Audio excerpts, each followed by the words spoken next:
vai começar aí. Passa aqui, a gente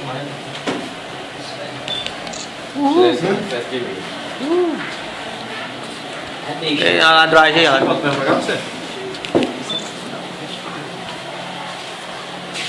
A cantada conta certa 2 pra cá. Se alguém pegar mais de 2 vai voltar pro irmão. Então você tá no botão de pegar 2. 2 pra cada. Mostra aí. Se alguém pegar mais de 2 vai fazer falta pro irmão, né? Ah, vai ver. Eu mandei você. A Rafa não sabe, ela não posso fazer. Vai! Ela tem que fazer cara de surpresa, se ela não fizer, ela perde todo mundo. Vamos lá, onda pra Pra cada. Nem conteúdo da história. Acho que tá vindo. Vamos lá, chegou o momento. Depois de um mês de aviso. Vamos lá.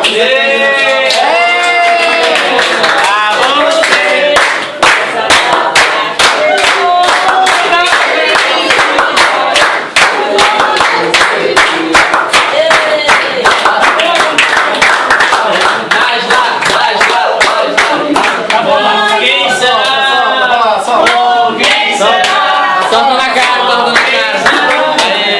Não vai!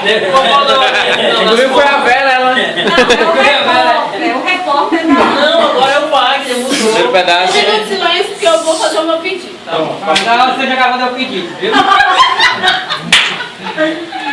Aqui vai ser o primeiro ataque. Ao contrário, Ei, voltou. assim, cabecinha, pra furar aquele peito meio. Tá fazendo pedido, ela. Vocês não iam.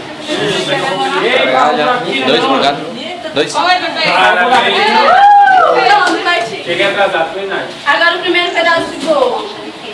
Já sei pra Vai quem pegar é. aí, né? Ah, está com o juiz aqui, né, meu amigo? Hora. Só pode Pô, não pode ser a fazer desse Não, jeito. vai mais cheio. Nós vamos mandar pro Roberto. Ei, Nath. Primeiro pedaço. Vai mandar pro Não, Roberto, eu só né? queria o primeiro pra eu fazer meu pedido. Vai mandar pro Roberto, né? O primeiro. Primeiro pedaço, eu Vai tenho que mandar pro fazer um Roberto. discurso desse tamanho. Que faz? Ó, Roberto. Não, eu não vou dar o meu primeiro Essa pedaço ninguém pegou de o bolo salgado, pro né? Wagner. Por isso que ninguém pegou o salgado. Porque eu Isso é conversei verdade. com o Wagner e ele disse que não queria. Hã? Pensaste? Não.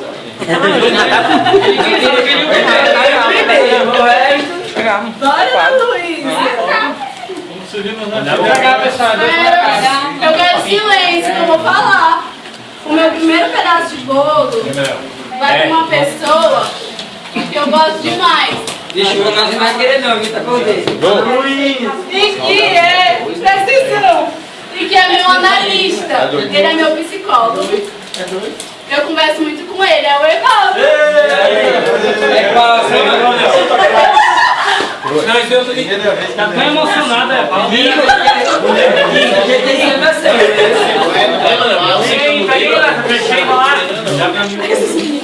Não, aqui não, meu. Aqui não. Valeu, mano. Vocês são...